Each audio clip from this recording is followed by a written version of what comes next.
Assalamualaikum warahmatullahi wabarakatuh. Perkenalkan, nama saya Arinal dari kelas G Prodi Manajemen.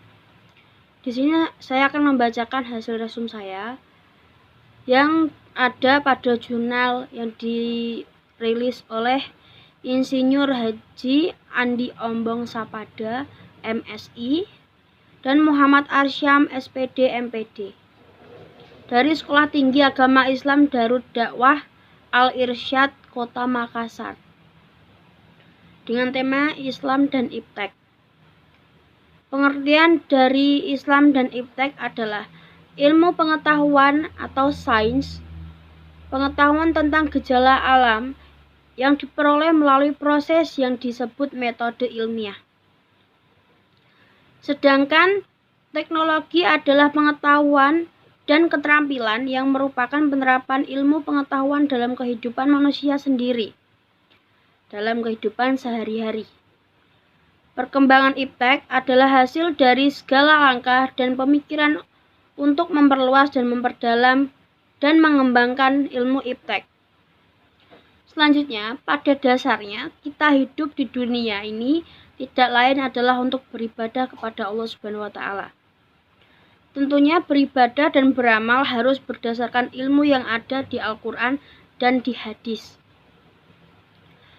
agar tidak tersesat. Bagi siapa yang berpegang teguh dan bersungguh-sungguh berpedoman pada Al-Quran dan Al-Hadis, disebutkan dalam hadis bahwasanya ilmu yang wajib dicari seorang muslim ada, sedangkan lainnya akan menjadi fadlun atau keutamaan. Ketiga ilmu tersebut adalah ayatun muhkamatun atau ayat-ayat Al-Quran yang menghukumi, sunnatun qaimatun atau sunnah dari Al-Hadis yang menegakkan, dan faridotun adilah adalah ilmu bagi waris atau ilmu faroid yang adil. Selanjutnya, pada masa pandemi COVID-19 terjadi transformasi di bidang agama, khususnya di bidang dakwah.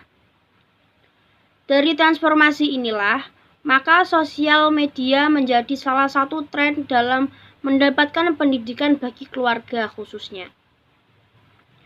Pendidikan agama. Dalam pendidikan agama, dakwah menjadi salah satu yang dilakukan. Dalam sebuah hadis Rasulullah SAW bersabda, mencari ilmu itu wajib bagi setiap muslim, dan orang yang meletakkan ilmu pada selain ahlinya bagaikan menggantungkan permata dan emas pada babi hutan. Hadis riwayat Ibnu Majah. Lalu keutamaan orang-orang yang berilmu.